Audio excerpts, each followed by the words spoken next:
भगवान शिव के सभी 19 अवतारों का वर्णन। एक, वीरभद्र अवतार। वीरभद्र को भगवान शिव का गण माना जाता है। यह अवतार उनकी जटा से उत्पन्न हुआ था। जब भगवान शिव के श्वसुर राजा दक्ष द्वारा आयोजित यज्ञ में माता सती ने अपनी देह का त्याग कर दिया था, तब क्रोधवश भगवान शिव ने अपने सिर से एक जटा उखाड़ी और उसे पर्वत के ऊपर पटक दिया। उस जटा के पूर्व भाग से महाभयंकर वीरभद्र प्रकट हुए। शिव के इस अवतार ने दक्ष के यज्ञ का विध्वंस कर दिया और दक्ष का सिर काटकर शिव के सामने रख दिया था। बाद में भगवान शिव ने राजा दक्ष के सिर पर बकरे का सिर लगाकर उन्हें जिंदा कर दिया था। दो, पिप्पलाद अवतार। कथा है कि पिप्पलाद ने देवताओं से पूछा, क्या कारण है कि मेरे पिता दधीचि जन्म से पूर्व ही मुझे छोड़कर चले गए? देवताओं ने बताया, शनि ग्रह की दृष्टि के कारण ही ऐसा कुयोग बना। पिप्पलाद यह सुनकर बड़े क्रोधित हुए। उन्होंने शनि को नक्षत्र मंडल से गिरने का श्राप दे दिया। श्राप के प्रभाव से शनि उसी समय आकाश से गिरने लगे। देवताओं की प्रार्थना पर पिप्पलाद ने शनि को इस बात पर क्षमा किया कि शनि जन्म से लेकर 16 साल तक की आयु तक किसी को कष्ट नहीं देंगे। तभी से पिप्पलाद का स्मरण करने मात्र से शनि की पीड़ा दूर हो जाती है। उसके तप का उद्देश्य पूछा और जानने पर शिव की निंदा करने लगे तथा उन्हें श्मशानवासी व कापालिक भी कहा। यह सुन पार्वती को बहुत क्रोध हुआ। पार्वती की भक्ति व प्रेम को देखकर शिव ने उन्हें अपना वास्तविक स्वरूप दिखाया। यह देख पार्वती अति प्रसन्न हुई। निर्देशानुसार पत्नी सहित रक्षकुल पर्वत पर पुत्र कामना से घोर तप किया। उनके तप से प्रसन्न होकर ब्रह्मा, विष्णु और महेश तीनों उनके आश्रम पर आए। उन्होंने कहा, हमारे अंश से तुम्हारे 3 पुत्र होंगे जो त्रिलोकी में विख्यात तथा माता पिता का यश बढ़ाने वाले होंगे। समय आने पर ब्रह्मा जी के अंश से चंद्रमा उत्पन्न हुए। विष्णु के अंश से श्रेष्ठ संन्यास पद्धति को प्रचलित करने वाले दत्तात्रेय उत्पन्न हुए और रुद्र के अंश से मुनिवर दुर्वासा ने जन्म लिया। 3 नंदी अवतार। कथा अनुसार शिलाद नामक एक मुनि ब्रह्मचारी थे। वंश समाप्त होता देख उनके पितरों ने शिलाद से संतान उत्पन्न करने को कहा। शिलाद ने अयोनिज और मृत्युहीन संतान की कामना से भगवान शिव की तपस्या की। तब शिव के वरदान से कुछ समय बाद भूमि जोतते समय शिलाद को भूमि से उत्पन्न एक बालक मिला। शिलाद ने उसका नाम नंदी रखा। शिव ने नंदी को अपना गणाध्यक्ष बनाया। मरुतों की पुत्री सुयशा के साथ नंदी का विवाह हुआ। 4, भैरव अवतार। कथा अनुसार एक बार ब्रह्मा और विष्णु स्वयं को श्रेष्ठ मानने लगे। इसी दौरान वहां तेज पुंज के मध्य एक पुरुषाकृति दिखलाई पड़ी। उन्हें देखकर ब्रह्मा जी ने कहा, चंद्रशेखर, तुम मेरे पुत्र हो, मेरी शरण में आ जाओ। ब्रह्मा की ऐसी बात सुनकर भगवान शिव को क्रोध आ गया। उन्होंने उस पुरुषाकृति से कहा, काल की भांति शोभित होने के कारण आप साक्षात कालराज हैं, भीषण होने से भैरव हैं। भगवान शंकर से इन वरों को प्राप्त कर काल भैरव ने अपनी अंगुली के नाखून से ब्रह्मा के 5वें सिर को काट दिया। ब्रह्मा का 5वां सिर काटने के कारण भैरव ब्रह्म हत्या के पाप से दोषी हो गए। काशी में भैरव को ब्रह्म हत्या के पाप से मुक्ति मिली। शिव महापुराण में भैरव को भगवान शंकर का पूर्ण रूप बताया गया है। 5, अश्वत्थामा। अश्वत्थामा काल, क्रोध, यम व भगवान शंकर के अंशावतार थे। महाभारत में गुरु द्रोणाचार्य के पुत्र अश्वत्थामा ही एकमात्र ऐसे योद्धा थे जो युद्ध को कौरवों के पक्ष में करने की क्षमता रखते थे, लेकिन उन्हें युद्ध के अंत में सेनापति बनाया गया था। द्रोणाचार्य ने भगवान शिव को पुत्र रूप में पाने के लिए घोर तपस्या की थी। उनकी तपस्या से प्रसन्न होकर भगवान शिव ने उन्हें वरदान दिया था कि वे उनके पुत्र के रूप में अवतीर्ण होंगे। समय आने पर सवंतिक रुद्र ने अपने अंश से द्रोण के बलशाली पुत्र अश्वत्थामा के रूप में अवतार लिया। ऐसी मान्यता है कि अश्वत्थामा अमर हैं तथा वह आज भी धरती पर ही निवास करते हैं। 6, शर्भावतार। भगवान शिव का 6ठा अवतार है शर्भावतार। शर्भावतार में भगवान शंकर का स्वरूप आधा मृग तथा शेष शरभ पक्षी, शिव पुराणों में वर्णित 8 पैरों वाला जंतु जो शेर से भी शक्तिशाली था। लिंग पुराण में शिव के शर्भावतार की कथा है। उसके अनुसार हिरण्यकशिपु का वध करने के लिए भगवान विष्णु ने नृसिंहावतार लिया था। हिरण्यकशिपु के वध के पश्चात भी जब भगवान नृसिंह का क्रोध शांत नहीं हुआ तो देवता शिव जी के पास पहुंचे। तब भगवान शिव ने शर्भावतार लिया और वे इसी रूप में भगवान नृसिंह के पास पहुंचे तथा उनकी स्तुति की, लेकिन नृसिंह की क्रोधाग्नि शांत नहीं हुई। यह देखकर शरभ रूपी भगवान शिव अपनी पूंछ में नृसिंह को लपेट कर ले उड़े। तब कहीं जाकर भगवान नृसिंह की क्रोधाग्नि शांत हुई। तब उन्होंने शर्भावतार से क्षमा याचना कर अति विनम्र भाव से उनकी स्तुति की। सातवां गृहपति अवतार। भगवान शंकर का सातवां अवतार है गृहपति। कथा अनुसार नर्मदा के तट पर धर्मपुर नामक नगर में विश्वानर नाम के एक मुनि तथा उनकी पत्नी शुचिष्मति रहती थीं। शुचिष्मति ने बहुत काल तक निसंतान रहने पर एक दिन अपने पति से शिव के समान पुत्र प्राप्ति की इच्छा की। मुनि विश्वनाथ ने काशी जाकर भगवान शिव के वीरेश लिंग की आराधना की। एक दिन मुनि को वीरेश लिंग के मध्य एक बालक दिखाई दिया। मुनि ने बाल रूपधारी शिव की पूजा की। उनकी पूजा से प्रसन्न होकर भगवान शंकर ने शुचिष्मति के गर्भ से अवतार लेने का वरदान दिया। कालांतर में शुचिष्मति गर्भवती हुई और भगवान शंकर शुचिष्मति के गर्भ से पुत्र रूप में प्रकट हुए। 8 दर्शी दुर्वासा। धर्म ग्रंथों के अनुसार सती अनुसुईया के पति महर्षि अत्रि ने ब्रह्मा के निर्देशानुसार पत्नी सहित रक्षकुल पर्वत पर पुत्र कामना से घोर तप किया। उनके तप से प्रसन्न होकर ब्रह्मा, महाविष्णु और महेश तीनों उनके आश्रम पर आए। उन्होंने कहा, हमारे अंश से तुम्हारे 3 पुत्र होंगे जो त्रिलोकी में विख्यात तथा माता पिता का यश बढ़ाने वाले होंगे।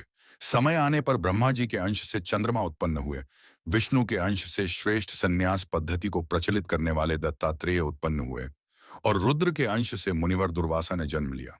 9 हनुमान।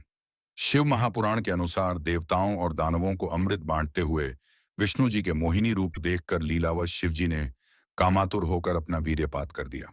सप्तर्षियों ने उस वीर्य को कुछ पत्तों में संग्रहित कर लिया।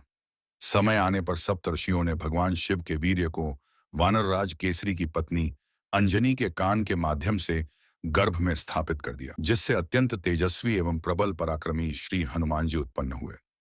10वें वृषभ अवतार। धर्म ग्रंथों अनुसार इस अवतार में भगवान शिव ने विष्णु पुत्रों का संहार किया था। जब भगवान विष्णु दैत्यों को मारने पाताल लोक गए तो उन्हें वहां बहुत सी चंद्रमुखी स्त्रियां दिखाई पड़ी। विष्णु ने उनके साथ रमण करके बहुत से पुत्र उत्पन्न किए। विष्णु के इन पुत्रों ने पाताल से पृथ्वी तक बड़ा उपद्रव किया। उनसे घबराकर ब्रह्मा जी ऋषि मुनियों को लेकर शिवजी के पास गए और रक्षा के लिए प्रार्थना करने लगे। तब भगवान शंकर ने वृषभ रूप धारण कर विष्णु पुत्रों का संहार किया। 11वें यतिनाथ अवतार। कथा अनुसार अर्बुदाचल पर्वत के समीप शिव भक्त आहुका भील दंपत्ति रहते थे। एक बार भगवान शंकर यतिनाथ के वेश में उनके घर आए। उन्होंने भील दंपत्ति के घर रात व्यतीत करने की इच्छा प्रकट की। आहुका ने अपने पति को गृहस्थ की मर्यादा का स्मरण कराते हुए स्वयं धनुष बाण लेकर बाहर रात बिताने और यति को घर में विश्राम करने देने का प्रस्ताव रखा। इस तरह आहुक धनुष बाण लेकर बाहर चला गया। प्रातकाल आहुका और यति ने देखा कि वन्य प्राणियों ने आहुक को मार डाला है। इस पर यतिनाथ बहुत दुखी हुए। तब आहुका ने उन्हें शांत करते हुए कहा कि आप शोक न करें। अतिथि सेवा में प्राण विसर्जन धर्म है और उसका पालन कर हम धन्य हुए हैं। जब आहुका अपने पति की चिताग्नि में जलने लगी तो शिवजी ने उसे दर्शन देकर अगले जन्म में पुनः अपने पति से मिलने का वरदान दिया। 12वीं कृष्ण दर्शन अवतार। इक्ष्वाकु वंशीय श्राद्ध देव की 9वीं पीढ़ी में राजा नभग का जन्म हुआ। विद्या अध्ययन को गुरुकुल गए नभग जब बहुत दिनों तक न लौटे तो उनके भाइयों ने राज्य का विभाजन आपस में कर लिया। नभग को जब यह बात ज्ञात हुई तो वह अपने पिता के पास गए। पिता ने नभग से कहा कि वह यज्ञ परायण ब्राह्मणों के मोह को दूर करते हुए उनके यज्ञ को संपन्न करके उनके धन को प्राप्त करे। तब नभग ने यज्ञ भूमि में पहुंचकर वैश्यदेव सूक्त के स्पष्ट उच्चारण द्वारा यज्ञ संपन्न कराया। अंगारिक ब्राह्मण यज्ञ अवशिष्ट धन नभग को देकर स्वर्ग को चले गए। उसी समय शिवजी कृष्ण दर्शन रूप में प्रकट होकर बोले कि यज्ञ के अवशिष्ट धन पर तो उनका अधिकार है। विवाद होने पर कृष्ण दर्शन रूपधारी शिवजी ने उसे अपने पिता से ही निर्णय कराने को कहा। नभग के पूछने पर श्राद्ध देव ने कहा, वह पुरुष शंकर भगवान है, यज्ञ में अवशिष्ट वस्तु उन्हीं की है। पिता की बातों को मानकर नभग ने शिवजी की स्तुति की। भगवान शिव ने इस अवतार में यज्ञ आदि धार्मिक कार्यों के महत्व को बताया है। 13वां अवधूत अवतार। भगवान शंकर ने अवधूत अवतार लेकर इंद्र के अंधकार को चूर किया था। एक समय बृहस्पति और अन्य देवताओं को साथ लेकर इंद्र शंकर जी के दर्शनों के लिए कैलाश पर्वत पर गए। इंद्र की परीक्षा लेने के लिए शंकर जी ने अवधूत रूप धारण कर उनका मार्ग रोक लिया। इंद्र ने उस पुरुष से अवज्ञापूर्वक बार बार उसका परिचय पूछा तो भी वह मौन रहा। इस पर क्रुद्ध होकर इंद्र ने ज्यों ही अवधूत पर प्रहार करने के लिए वज्र छोड़ना चाहा, वैसे ही उनका हाथ स्तंभित हो गया। यह देखकर बृहस्पति ने शिवजी को पहचान कर अवधूत की बहुविधि स्तुति की, जिससे प्रसन्न होकर शिवजी ने इंद्र को क्षमा कर दिया। 14 भिक्षुवर्य अवतार। धर्म ग्रंथों के अनुसार विदर्भ नरेश सत्यरथ को शत्रुओं ने मार डाला। उसकी गर्भवती पत्नी ने शत्रुओं से छिपकर अपने प्राण बचाए। समय आने पर उसने एक पुत्र को जन्म दिया। रानी जब जल पीने के लिए सरोवर गई तो उसे घड़ियाल ने अपना आहार बना लिया। तब वह बालक भूख प्यास से तड़पने लगा। इसी दौरान शिवजी की प्रेरणा से एक भिखारिन वहां पहुंची। तब शिवजी ने भिक्षुक का रूप धारण कर उस भिखारिन को बालक का परिचय दिया और उसके पालन पोषण का निर्देश दिया, तथा यह भी कहा कि यह बालक विदर्भ नरेश सत्यरथ का पुत्र है। यह सब कहकर भिक्षुक रूपधारी शिव ने उस भिखारिन को अपना वास्तविक रूप दिखाया। शिव के आदेश अनुसार भिखारिन ने उस बालक का पालन पोषण किया। बड़ा होकर उस बालक ने शिवजी की कृपा से अपने दुश्मनों को हराकर पुनः अपना राज्य प्राप्त किया। 15वां सुरेश्वर अवतार। भगवान शंकर का सुरेश्वर तयम इंद्र अवतार भक्त के प्रति उनकी प्रेम भावना को प्रदर्शित करता है। इस अवतार में भगवान शंकर ने एक छोटे से बालक उपमन्यु की भक्ति से प्रसन्न होकर उसे अपनी परम भक्ति और अमर पद का वरदान दिया। कथा कहती है कि व्याघ्रपाद का पुत्र उपमन्यु अपने मामा के घर पलता था। वह सदा दूध की इच्छा से व्याकुल रहता था। उसकी मां ने उसे अपनी अभिलाषा पूर्ण करने के लिए शिवजी की शरण में जाने को कहा। इस पर उपमन्यु वन में जाकर शिवाय का जप करने लगा। भगवान शिव सुरेश्वर इंद्र का रूप धारण कर उसके समक्ष उपस्थित हुए और वे शिवजी की अनेक प्रकार से निंदा करने लगे। इस पर उपमन्यु क्रोधित होकर इंद्र को मारने के लिए खड़ा हो गया। उपमन्यु को अपने में दृढ़ शक्ति और अटल विश्वास देखकर शिवजी ने उसे अपने वास्तविक रूप के दर्शन कराए तथा क्षीर सागर के समान एक अनश्वर सागर उसे प्रदान किया। उसकी प्रार्थना पर कृपालु शिवजी ने उसे परम भक्ति का पद भी दिया। 16 किरात अवतार। महाभारत के अनुसार वनवास के दौरान जब अर्जुन भगवान शंकर को प्रसन्न करने के लिए तपस्या कर रहे थे, तभी दुर्योधन द्वारा भेजा हुआ मूढ़ नामक दैत्य अर्जुन को मारने के लिए शूकर सुअर का रूप धारण कर वहां पहुंचा। अर्जुन ने शूकर पर अपने बाण से प्रहार किया। उसी समय भगवान शंकर ने भी किरात वेश धारण कर उसी शूकर पर बाण चलाया। शिव की माया के कारण अर्जुन उन्हें पहचान न पाए और शूकर का वध उसके बाण से हुआ है, यह कहने लगे। इस पर दोनों में विवाद हो गया। अर्जुन ने किरात वेशधारी शिव से युद्ध किया। अर्जुन की वीरता देख भगवान शिव प्रसन्न हो गए और अपने वास्तविक स्वरूप में आकर अर्जुन को कौरवों पर विजय का आशीर्वाद दिया। 17 ब्रह्मचारी अवतार। दक्ष के यज्ञ में प्राण त्यागने के बाद जब सती ने हिमालय के घर जन्म लिया तो शिवजी को पति रूप में पाने के लिए घोर तप किया। पार्वती की परीक्षा लेने के लिए शिवजी ब्रह्मचारी का वेश धारण कर उनके पास पहुंचे। पार्वती ने ब्रह्मचारी को देख उनकी विधिवत पूजा की। जब ब्रह्मचारी ने पार्वती से उसके तप का उद्देश्य पूछा और जानने पर शिव की निंदा करने लगे तथा उन्हें श्मशानवासी व कापालिक भी कहा। यह सुन पार्वती को बहुत क्रोध हुआ। पार्वती की भक्ति व प्रेम को देखकर शिव ने उन्हें अपना वास्तविक स्वरूप दिखाया। यह देख पार्वती अति प्रसन्न हुई। 18 सुनट नर्तक अवतार। पार्वती के पिता हिमाचल से उनकी पुत्री का हाथ मांगने के लिए शिवजी ने सुनट नर्तक वेश धारण किया था। हाथ में डमरू लेकर शिवजी नट के रूप में हिमाचल के घर पहुंचे और नृत्य करने लगे। नटराज शिवजी ने इतना सुंदर और मनोहर नृत्य किया कि सभी प्रसन्न हो गए। जब हिमाचल ने नटराज को भिक्षा मांगने को कहा तो नटराज शिव ने भिक्षा में पार्वती को मांग लिया। इस पर हिमाचल राज अति क्रोधित हुए।